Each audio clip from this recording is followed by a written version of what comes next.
Hello and warm greetings. Welcome to the Analyst by Vajiram and Ravi, where we would try to comprehensively analyze 9 articles from the Hindu and the Indian Express. The first article is with respect to the evolving India-US relations. The second article deals with the issues related to the Indian examination system. The third article deals with the concerns related to the migrant workers. The fourth article deals with the office of the Speaker of the Lok Sabha. The fifth article deals with the India solar mission, that is Aditya L1. Finally, in the Prelims Snippet sections, we'll have a look at some of the very important articles for the upcoming prelims. Now, the very first article deals with the evolving India-US relations. So, after forming the new government, Prime Minister Modi is set to engage with the US President Joe Biden on the sidelines of the G7 summit, which is going to be held in Italy. And also, we have got some officials from the US who are going to visit India for the initiative on critical and emerging technology. Right. Now, this is with respect to GS2, India's bilateral relations. Now, talking about the historical relationship which the world's largest democracy, that is India, had with the world's oldest democracy, that is US. So, the relationship has been termed by some commentators as something like a roller coaster ride. That is, it has been marked by periods of divergence and by periods of cooperation. Right. So, if we look on a sort of chronologically, on a timely basis. So it was in the pre-independence time that India was under the overall colonial control of the British, and US was a young nation which was focusing on its own growth. So there was a limited contact, right? Once after India got its independence, we had this Cold War between the USA and the erstwhile USSR. And at that time, India adopted the stance of non-alignment, right? India was non-aligned. Now this US did not find good. Right, and that was the reason that it backed Pakistan, primarily because of its strategic location. So US helped Pakistan because it had a very important location when it comes to geopolitics. Then when it comes to the periods of cooperation after independence, after India got its independence, we see that it was the PL 480 program of the US which helped India for its food security. Also, US helped India when it comes to the 1960s Green Revolution, right? Also, India took the stand in favor of the US when it comes to the 1991 Gulf War, right? Then there were also periods of friction. How? Especially the 1965 and 71 Indo-Pak wars, where the US actually supported the Pakistan, right? So that was a period of friction. Then it was in 1974 that India conducted its nuclear program, that is Pokhran 1, also known as Smiling Buddha. So this led to sort of greater tensions between the US and India. And it was also the US concerns related to the non-proliferation that the ties became very sore, right? Now, if we talk about the post-Cold War era, that is from 1990s onwards, we saw the end of bipolarity, right? And US emerged as a single superpower.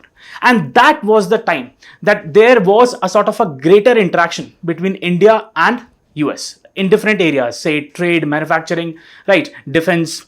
So there was a growing convergence when it comes to trade, when it comes to manufacturing, when it comes to defense, right? And what we saw that India and US saw that the China was rising with an unprecedented scale and we need to contain it. So there was a sort of growth in the convergence. Next is that in the year 2005, India signed the strategic partnership with the US, and this highlighted the sort of deepening of ties. And then we had this comprehensive global strategic partnership which was signed in 2020. Now it signified the sort of importance of US-India relations when it comes to a global scale, right? Now, current scenario, if we talk about the current scenario, what we see is that there is collaboration. There is huge collaboration because US has also designated India as a major defense partner, right? So what we see is that there are a lot of collaborative areas. There are a lot of areas in which US and India are collaborating. For example, trade, climate change, when it comes to critical technologies, but also there are differences. For example, India's greater sort of relations with Russia or India's interaction with the Iran, right? Or India's economic policies. So there are some differences. Now, if we talk about why actually India matters to the US. See, look at the map and you will understand the reason. See, geographically, India's position is very crucial for US. First is, there are two regions. The first region is that of West Asia. The region of the West Asia, right, it is very crucial for US. The second is the Indian Ocean region along with the South China Sea, right. So both these regions, they are adjacent to India, and both these regions have been strategically very important for US, right. Second is, there is diversity in India's demography. See, India is a multi-religious society, multi-ethnic society, right? And India has a very young population. Now, this is in sync with what the demography or what the sort of principles of US is, right? Next is democratic values. Both these countries, they value democracy. We both have sort of, we give importance to the democratic traditions of freedom and liberty, right? Next is economic progress and market. See, especially after 1990s, India has seen a very good growth, right? Economic growth. And what we see is that India provides a huge market when it comes to the US. The Indian economy is based on consumption, greater consumption. And US is actually supplying a greater part, a good chunk of that consumption basket. So what we see is that India definitely matters to the US. Next is Indian diaspora and ever-growing partnership.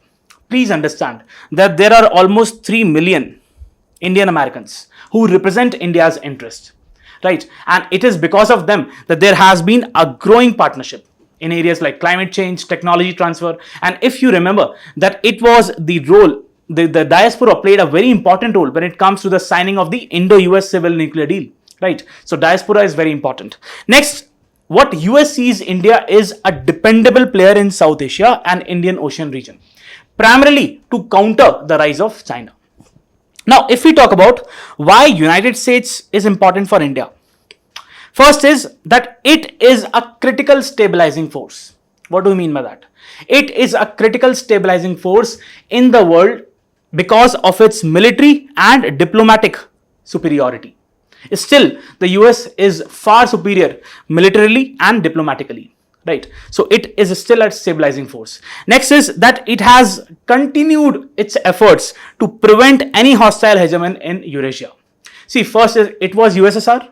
So US always tried to prevent the growth of USSR, right? Now it is China. So it is always trying to prevent the rise of a hostile hegemon in Eurasia. Now this is in sync with India's interest because India believes in multipolarity, right? Next is India's strategic interest. Please understand, India wants to be a sort of a regional leader, right? And US can help India with this, with its aspirations, right? Next is that India's economic success. As I said, that India's population is growing. We have got people with rising incomes. So the consumption is increasing.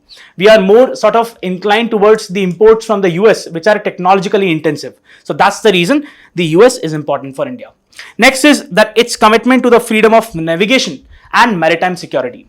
US is very much committed to the freedom of navigation, and this is of prime importance for India, where the major chunk of the trade is followed through the sea route, right?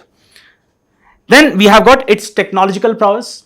See, please understand, when it comes to the technologies, especially defense or aerospace, there is still no match with that of US, right? So if India develops good relations with US, we can actually access those technologies and then we can help to sort of charter our growth.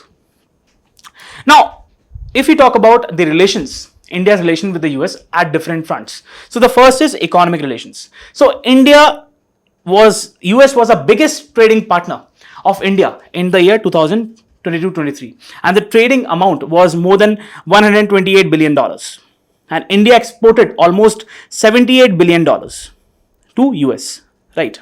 So that itself shows the importance of the economic relations. Next is the international collaboration. See, India and US have been closely collaborating internationally. So we have got the forums like United Nations, we have got the ASEAN Regional Forum, we have got the International Monetary Fund, we have got the World Bank, World Trade Organizations. Definitely there are some disputes, but more or less India and US, they are collaborating on these platforms.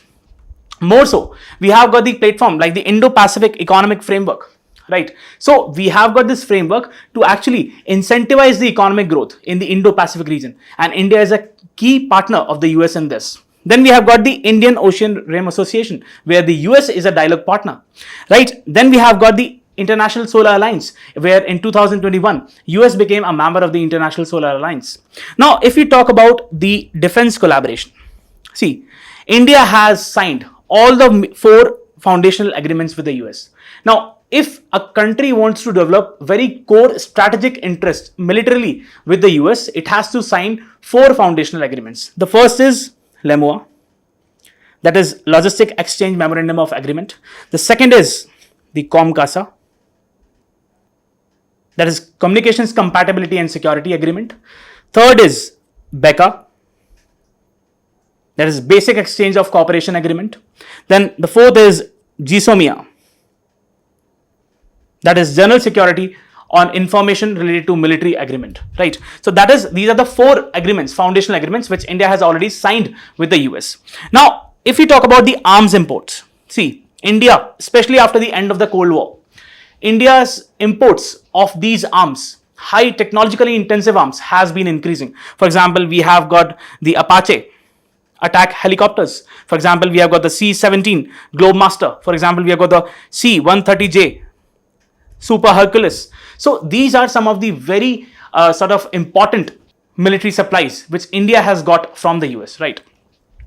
Next is that India and the US have been collaborating in different military exercises. For example, we have got the Yuddh Abhyas, right? For example, we have got the Malabar exercises, right?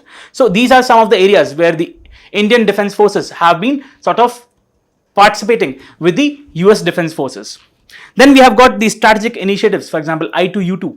Now this is between the India, Israel, USA and UAE.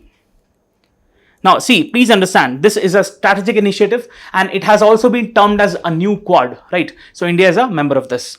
Now if we talk about the space and science and technology, what we see is that ISRO and NASA, they have sort of collaborated on a project known as the NASA-ISRO Synthetic Aperture Radar, right?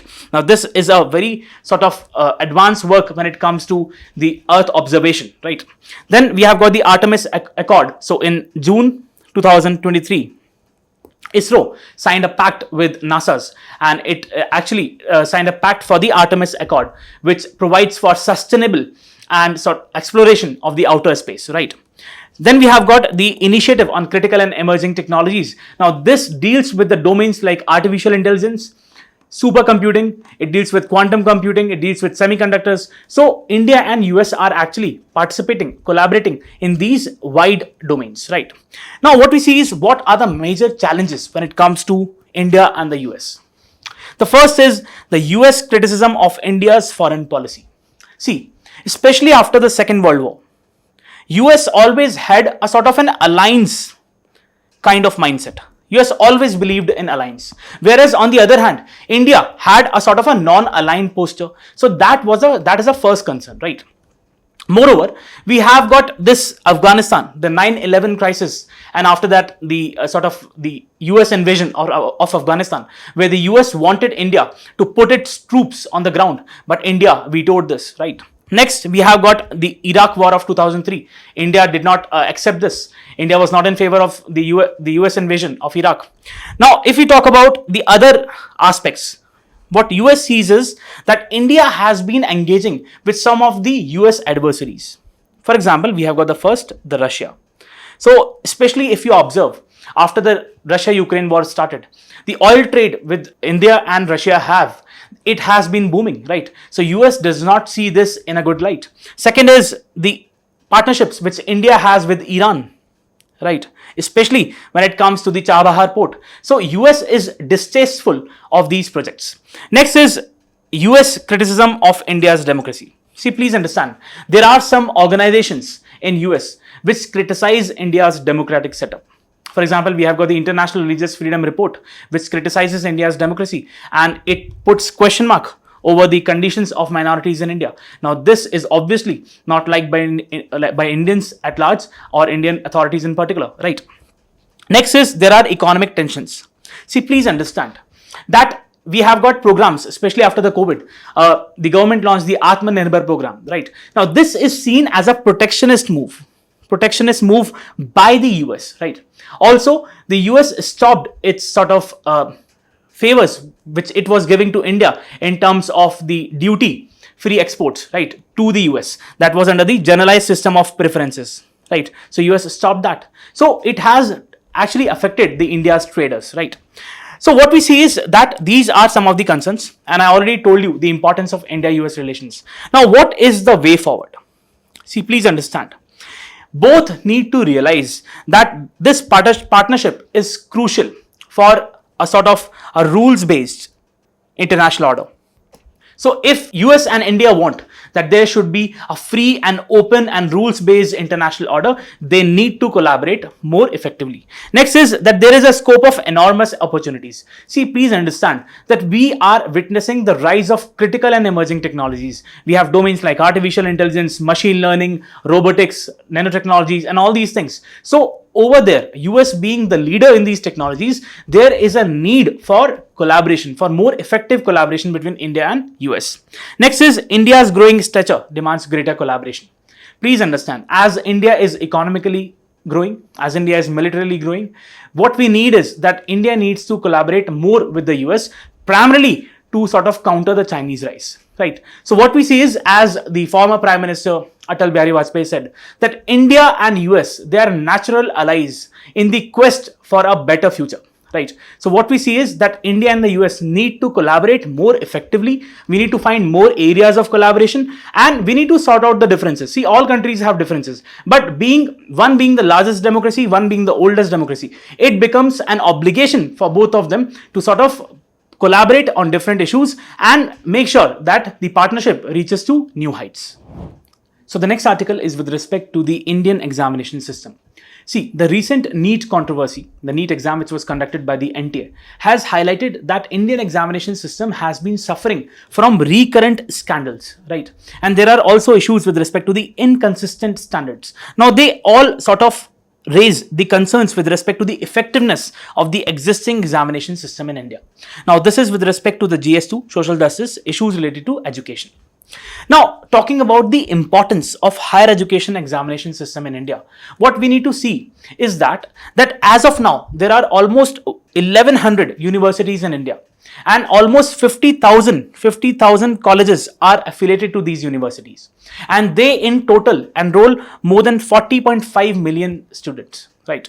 Next is that there are more than 60 school boards in different states across India, and they actually certify more than 15 million students every year, right? So what we see is that the number of students, the number of the candidates is humongous. So it points towards the importance of a robust examination system which India needs to have.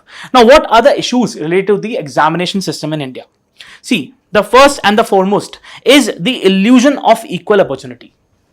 Irrespective of the background of the candidate, all candidates have to appear for the same test. What it means is that the circumstances of the candidates are not considered, and they are made to sit for a common test. So it is actually nothing but an illusion of equal opportunity.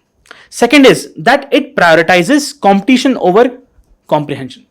See, please understand that the kind of competition we are having in India, that has led the students to focus upon the memorization, that is rote memorization, and they are not focusing upon the conceptual clarity. That is the issue.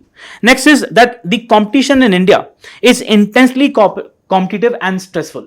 Now, if you compare the Indian assessment systems, Indian examination systems with that of the US or the Europe, so what you would see is that Indian systems perform very poorly, because through these Indian examination, a student is made to suffer, and that is through stress, right? Next is the credibility and the educational standards of these examination conducting authorities is itself in question. Whenever these scandals occur, what we see is that these candidates in particular, they generally lose hope in the system. And moreover, the people at large, the confidence of the people in the whole machinery, in the whole system, it starts to erode, right?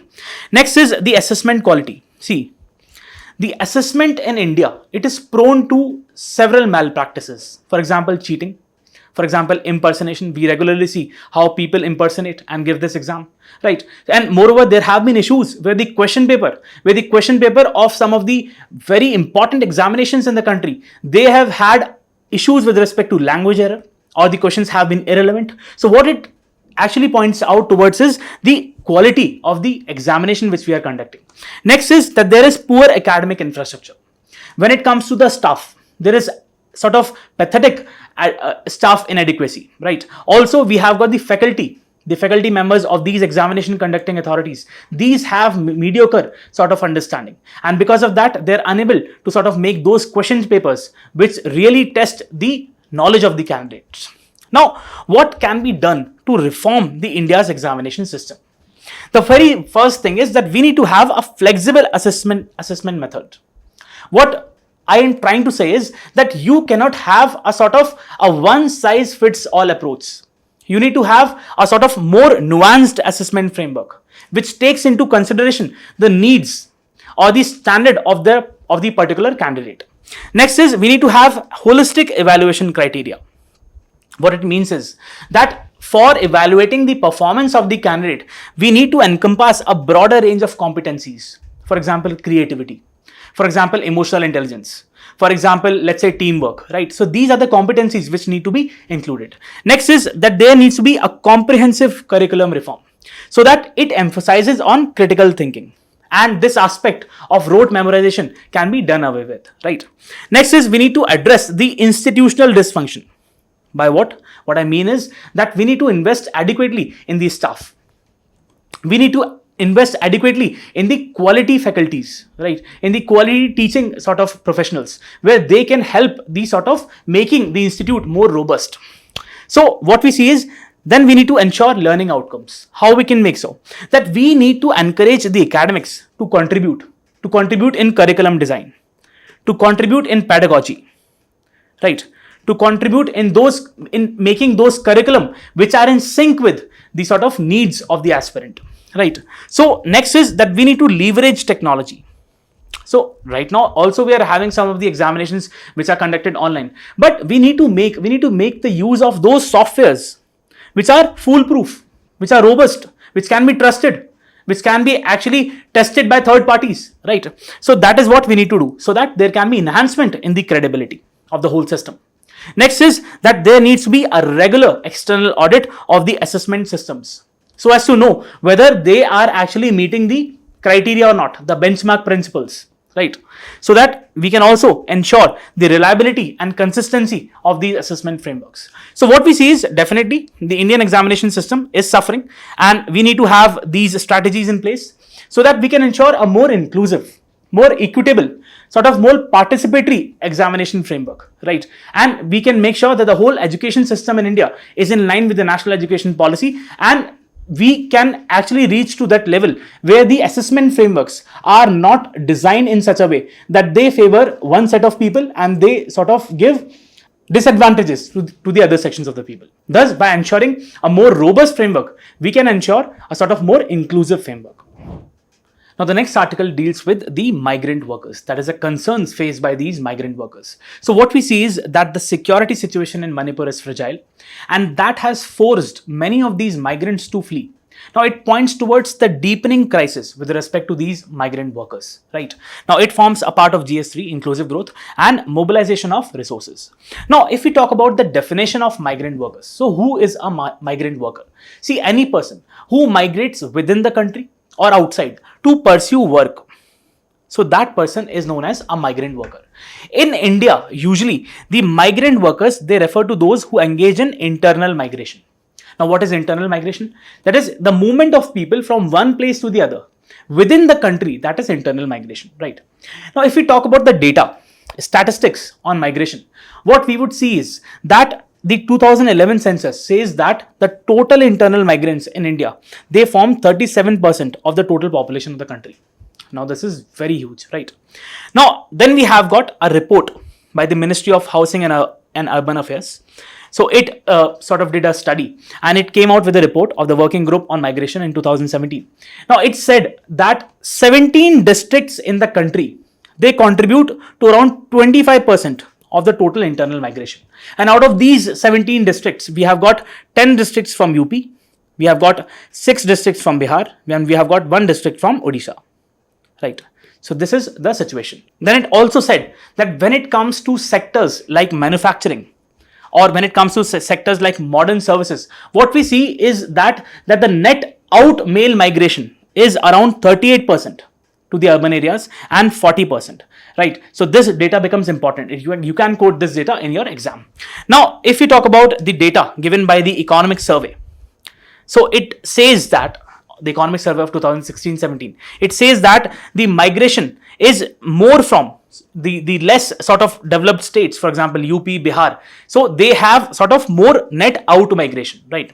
And we have got relatively more developed states. For example, we have got Delhi, Maharashtra, Gujarat. They have sort of net more in migration, right?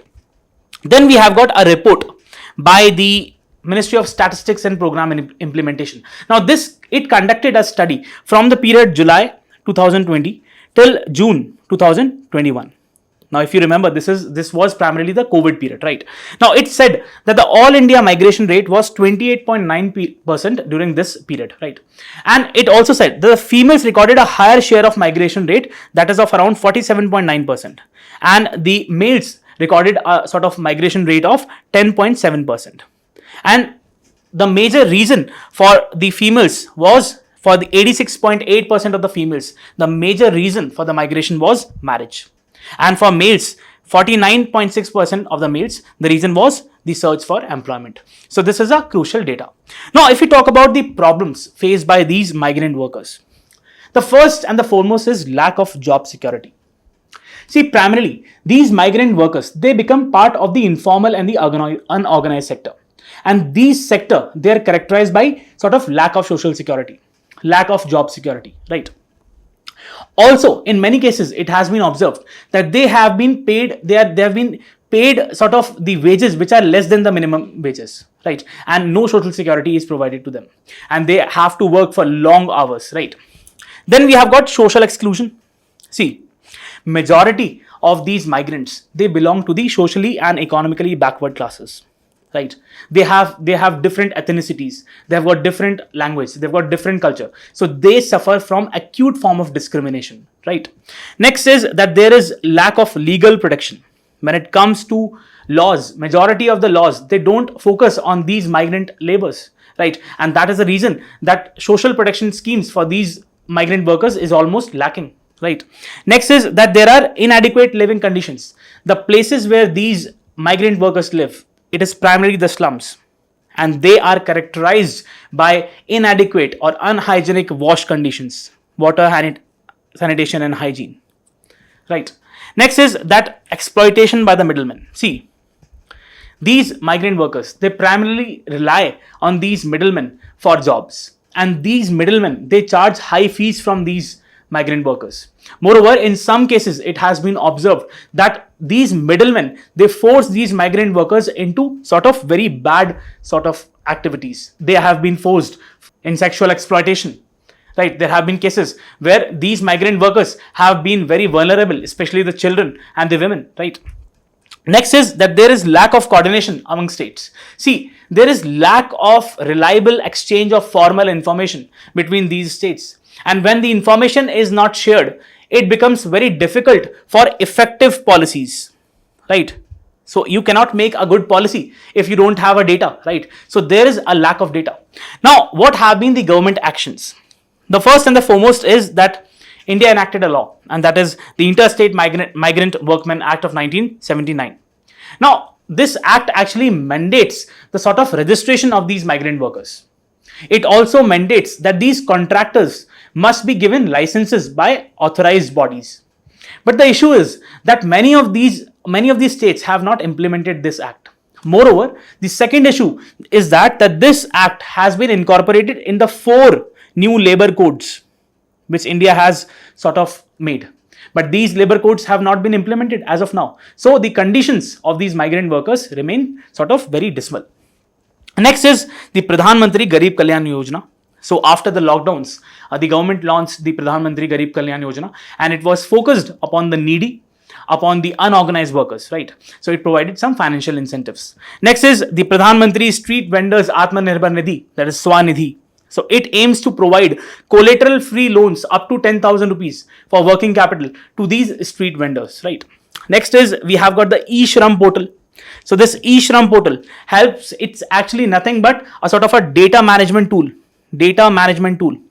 which tries to get the data of these migrant workers so that effective policies can be made. Next is we have got the draft national policy on migrant workers. Now this is being prepared by the Niti Aayog. Now the objective of this policy is to integrate these migrant workers into the sort of formal workforce, the organized workforce. Next is we have got the One Nation, One Ration card. Now it aims to sort of provide portable food security options, right, to enhance the portability. Then we have got the affordable housing rental complexes to provide adequate living complexes, adequate living spaces to these migrant workers. Now what should be the way forward? We already saw that there are a lot of issues, and we already saw the government has taken a lot of initiatives, but issues remain. First is that there needs to be a centralized data with collaboration among different states. See, please understand, it is the states on the ground who are sort of handling these migrant workers. So there needs to be a more robust sort of collaboration among different states, and that data needs to be collated and a centralized framework has to be created so that effective policy decisions can be taken. It is on the line of the e-Shram portal, but a more robust approach, right? Next is we need to make entitlements portable, as we have done in One Nation, One Ration card scheme. So what we need to do is for different services, banking services, insurance services, social protection schemes, all these need to be made more portable, right? Next is we need to work with the private sector. See, please understand, almost all of these migrant workers, they are working for the private sector, in the private sector, right? In construction, right? In manufacturing. So please understand, the private sector needs to come on board. The private sector needs to contribute effectively. It needs to give funding, adequate funding, so that it can enhance the living conditions of these migrant workers. Next is that there needs to be facilitation centers for migrant workers. The best example is Kerala. So Kerala has implemented these facilitation centers, and it is because of that that we have got very robust grievance redressal mechanism in Kerala, right? So other states can actually emulate this. So what we see is that we need to protect the dignity of these migrant workers, and by having a sort of this approach, we can make sure that these migrant workers, they become more productive and their dignity and their rights are protected, and overall we can have a sort of more inclusive India. So the next article deals with the office of the Speaker of the Lok Sabha. So as we have got the newly constituted 18th Lok Sabha, so what we see is that the allies of the BJP in the NDA, that is the TDP and the JDU, they are actually eyeing for the post of the Speaker. So we all know that Speaker is a very important position. We look into what are the different roles and functions of the Speaker. So this primarily concerns with GS2, Parliament structure, functioning and powers. Now talking about the office of the Speaker, what we see is that it is a living and dynamic institution, and it is the most important office when it comes to the functioning and the performance of the Parliament, right? So we all know that the Parliament is the highest legislative body in the country, and it is actually presided by the Speaker, right? So the position of the Speaker is of very important nature, right? Next is that the position of the Speaker, it's a constitutional and ceremonial head of the House, and it is vested with a lot of powers and prestige, right? So we have got Article 93 of the Constitution of India, which deals with the election to both the office of the Speaker and the Deputy Speaker. Now, see, this position, this office, it actually originated under the provisions of the Government of India Act of 1990. Also known as the Montagu-Chelmsford reforms, right? So under these provisions, we had this office. But at that moment, at that time, it was known by different names. So the office of the Speaker was known as the President, and the office of the Deputy Speaker was known as the Deputy President. So it was in the year 1935, through the Government of India Act of 1935, that these names were changed to in the present form, that is the Speaker and the Deputy Speaker. Now, if we talk about the elections to the office of the Speaker, what we see is that there is no prescribed qualifications to become a sort of a Speaker of the Lok Sabha. But what is expected is that you need to have a good knowledge about the Constitution of India, right? So there are no specific qualifications, and the Constitution of India requires the Speaker to be a member. So only a member of the Lok Sabha can become a Speaker. That has to be kept in mind. Next is that the Speaker usually belongs to the ruling party. See, as I've said, that Speaker is someone who holds a lot of power when it comes to maintaining the decorum in the house, conducting the proceedings of the house, right? So that is the reason that normally what you see is that the Speaker is from a person who is from a ruling party, right? Next is that he is elected by a simple majority, that is the majority of the people present and voting. Now, if we talk about the term of the office of the Speaker, so one more point I would like to mention here is that the date of the election to the office of the Speaker, it is fixed by the President. Can you just tell me in the comment section below that who actually decides the date of the election to the office of the Deputy Speaker?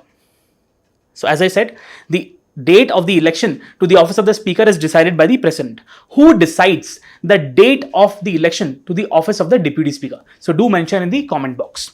Now, if we talk about the term of the office of the Speaker, what we see is that he holds office from the date of his election till immediately before the first meeting of the Lok Sabha.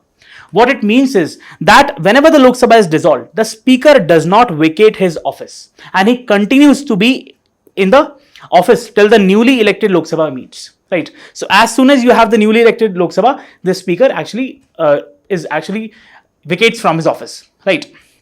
Now, for a temporary period till the election of the Speaker takes place, right, for the new Lok Sabha, you have a person who is appointed as a temporary Speaker. So we call it Speaker Pro Tem, right? So that person is known as, position is known as Speaker Pro Tem, right? So just remember that. Now, how can the Speaker be removed? See, the Speaker can be removed if a resolution is passed by a majority of all the members of the Lok Sabha. That is effective majority. Effective majority. He can also vacate from his office if he ceases to be a member of the Lok Sabha, right? Or if he resigns by submitting his resignation to the Deputy Speaker. So he submits his resignation to the Deputy Speaker. Please remember. Now, if we talk about the role and the powers of the Speaker, as I said, he's vested with a lot of powers and functions. The first and foremost is that he's a final interpreter within the House. He's the final interpreter of the Constitution of India, of the rules of the procedure and the conduct of the House, right? Of the parliamentary precedents. So he is the final interpreter. Second is that he presides over the joint sitting of the two houses. Now, when is joint sitting summoned? So the joint sitting is summoned by the President whenever you have a deadlock-like situation, right? So it is actually presided by the Speaker. Next is that he can adjourn the House or suspend the meeting in the absence of quorum. What is quorum? The minimum number of members required to conduct the proceedings of the House, that is quorum, right? Next is that he is only authorized to do a casting vote. What is casting vote? He can only vote in a situation when there is equality of votes. Otherwise, he cannot vote, right? So that is a casting vote. Next is that he decides whether a bill is a money bill or not. Very important function, very important function. He decides whether a particular bill is a money bill or not, right? And he endorses the bill when it goes to the other house or when it goes to the President. Next is that he decides on the questions of disqualification under the 10th schedule. I hope you are aware what 10th schedule is all about. So it is about the anti-defection, right? So what we see is that his decision is final. However, it was in 1992 in the Kehoto Holohan versus Achelu judgment that the Supreme Court of India ruled that the decision of the Speaker is subject to judicial review. So do remember this. Next is that he actually chairs the Inter-Parliamentary Group.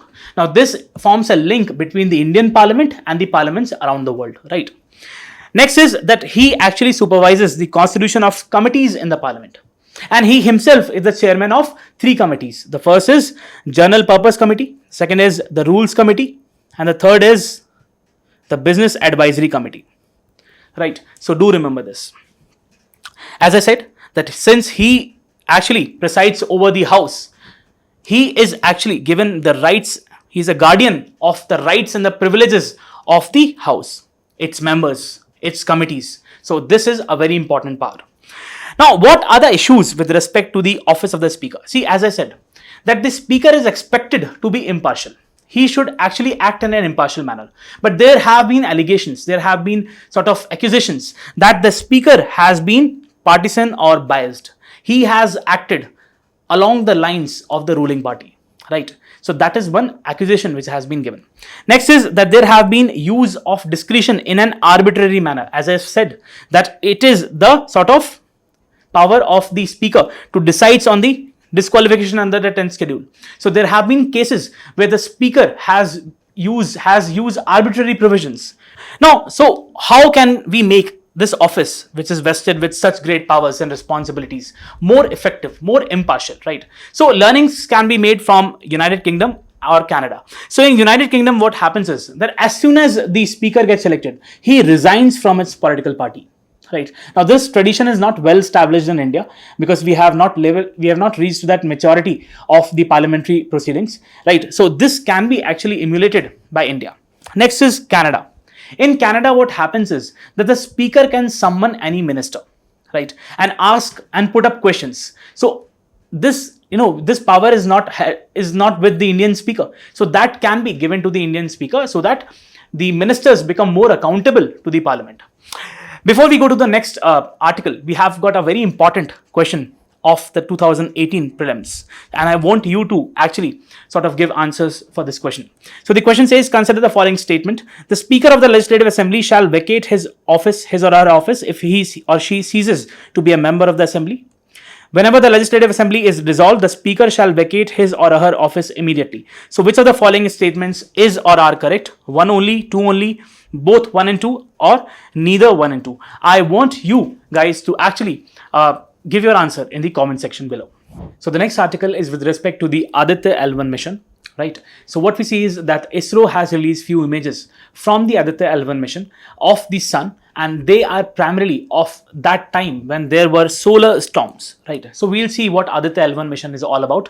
Now this is with respect to GS3 Science and Technology. Now coming to the Aditya L1 mission in particular, see, understand that it is the first solar mission to study the sun, and it is placed at a distance of around 1.5 million kilometers from the sun, right? Now, this is placed at a very specific location, which is known as the Lagrange point 1. So you can see in this image that you have got few points. We have got Lagrange point 1, we have got Lagrange point 2, we have got point 3, point 4 and 5. Now, these are the points in the space. These are the points in the space where the gravitational pull of both the Earth and the Sun, they counteract and nullify each other, right? So effectively, you have got no pull or push at these places. Now, this Aditya L1 mission, as the name says, this is placed at L1, right? Now, this position gives this mission a very good sort of vantage point to observe the Sun, right? So that it is placed in a halo orbit. That is what you need to keep in mind. Now, it is ISRO's second astronomy observatory class mission. The first was the Astrosat, which was in 2015. So do remember this. Now, it was launched in September 2023 using the Polar Satellite Launch Vehicle C-57. Now, if you go into the payloads, what we see is that this is composed of some of the very technologically intensive payloads. We have got the corona imaging, spectropolarimetry and spectroscopy. Then we have got the photosphere and the chromosphere imaging. Then we have got the soft X-ray spectrometer. Then we have got the hard X-ray spectrometer. Then we have got the solar wind particle analyzer. Then we have got the solar wind particle analyzer in situ measurement. Then we have got the magnetic sort of measure magnetic field, right? What we see is that these are highly efficient precision instruments which are placed on board of the Aditya L1 mission. Now, what is the significance? See, please understand that sun is sort of the center of our solar system, and this actually influences the way in which different celestial bodies they function, right? They rotate with a particular speed or they revolve around the sun. So it influences the behavior of other celestial bodies. A proper study of the sun would make us more aware about how this phenomena works. Next is that it helps to make adequate or specific space weather predictions. Whenever you have got the instances of solar storms or coronal mass ejections, what we see is that the satellites are sort of, they become non-functional. The power lines, the sort of telephone lines, they become non-functional, and it is because of these solar storms or coronal mass ejections. So what we see is that if we have a good idea, we can actually mitigate the potential disruptions to these communication systems. Next is that it advances the solar physics. See, please understand that these activities on the sun, they are very complex. So what we need to have is a proper understanding. Moreover, the magnetic fields which come from the surface of the sun, they affect the Earth's space, right? So what we see is that we can study sort of the plasma dynamics. We can study these complex magnetic fields which emanate from the surface of the sun. Next is that enhancing the energy research. See, please understand, the sun is a natural fusion reactor. So if we understand the dynamics of how the energy is produced from the sun, we can also utilize this mechanism to have a sort of more clean and sustainable fusion energy, right? That is one of the aspects. Second is that it improves satellites operations. Once we are aware that a particular solar storm or coronal mass ejections is going to take place, we can turn off the satellites for some time, right? So it can sort of lead to better spacecraft design and operation. So what we see is definitely Aditya L1 mission has contributed a lot in sort of knowing about the mechanisms which the suns operate, the sun surface or the internal mechanism, right? And that is what we need to keep on going. We need to collaborate with other space organizations, for example, NASA or Canadian Space Agency or European Space Agency, so that we can have a more robust understanding of these mechanisms of these solar storms and these coronal mass ejections. Now coming to the prelim snippet sections, we have got the first article as medical lasers, right? So what we see is that there has been an enhanced focus on this in this domain, especially with respect to the health interventions using these medical lasers. So what we see is that laser medicine is a use of lasers in the medical diagnosis, treatments or therapies. Now if you understand the full form of laser is actually light amplification by stimulated emission of radiation. So do remember this. Now see, what makes these radiation? So if you can just see these images, we have got a CO2 laser with applications in gynecology, ENT, dermatology, right? We also have got the radiation being delivered via fiber, that is optical fiber, right? So what are the sort of characteristics which actually enhance their property? First is directivity. These lasers can be directed in a specific direction, right? They don't waver. Second is the impulse. They have the capacity to produce very short pulses, right? So that they can create the effectivity which is desired.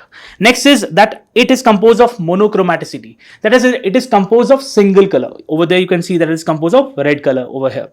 Now what are the applications? So we have got the argon ionized laser, which is used for the treatment of retinal detachment, that is in the eye. So this laser has been used. Then we have got the carbon dioxide laser, as I just told, that it has been used in ENT, gynecology, dermatology or oral surgery. Next we have got the possibility of using optical fiber.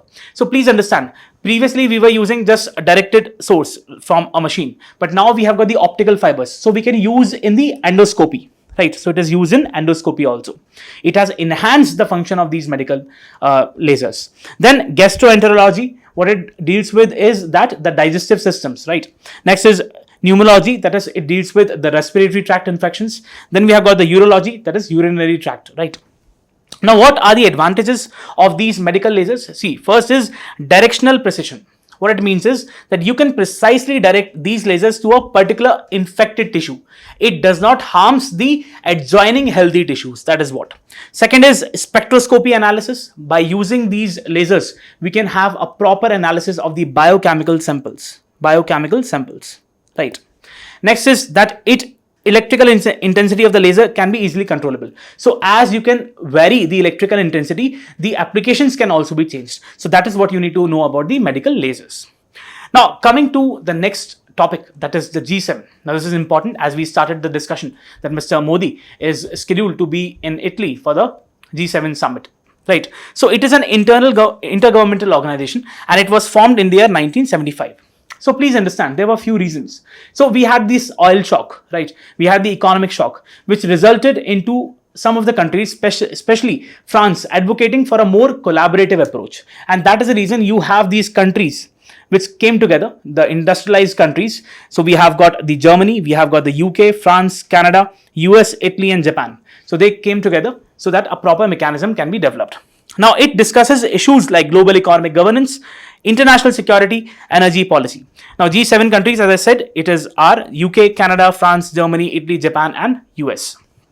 Now, all the G7 countries and India are a part of G20. You can just see in the map, we have got these countries who are also, in addition to Russia, and the G7 countries are a part of G20. Now, it does not have a formal charter or a secretariat. The presidency, it rotates. So, right now we'll have a summit in Italy, right? So, it rotates among the countries each year and they decide what the agenda would be. Next is the Sherpas, ministers and envoys. They actually, before the meeting takes place, they discuss what all issues need to be sort of discussed in these meetings, right? So the 49th summit of the G7 was held in Hiroshima, and then we have got the 50th summit, which is going to be held in Italy. So do remember this. Now, talking about the International Tribunal for the Law of the Sea, that is ICLOS, what we see is that it was established in the year 1982 through the United Nations Convention of the Law of the Sea, right? So the headquarters of the ICLOS, they are actually in Hamburg, Germany. Now, this comprises of 21 members who are actually elected through a secret ballot. So do remember this. Now, it actually extends its jurisdiction over any dispute related to the United Nations Convention of the Law of the Sea, right? And it can include its sort of discussions on demarcation of maritime zones. We already know what maritime zones are, for example, exclusive economic zones, right? Then we have got the conservation and management of marine resources. So it also goes into the environmental aspect. Next is marine environment conservation and protection, marine scientific research, right? So it is accessible to the state parties to the United Nations Convention on the Law of the Sea, and also open to the entities beyond the state parties. So you just need to remember this. Now, the next topic is the initiative on critical and emerging technologies. Now, this can be a very important probable question for your upcoming prelims. Now, ICET is actually nothing but a bilateral initiative that is between India and the United States. Now, this initiative, through the initiative on critical and emerging technologies, India and US have unveiled a roadmap for enhanced collaboration in high technology areas. Now, what are these high technology areas? We have got the artificial intelligence, the quantum computing, the semiconductors, the wireless telecommunication. Now, please remember that it is led by the National Security Council of both these countries, right? Now, it's focus on collaboration and co-development so that both countries can actually excel in these domains and make sure that the fruits of the development in these domains, which are actually the need of the fourth industrial revolution, they are shared by both these countries which share democratic traditions. So do remember this. So that's all for today. I hope you like the session. Thank you so much.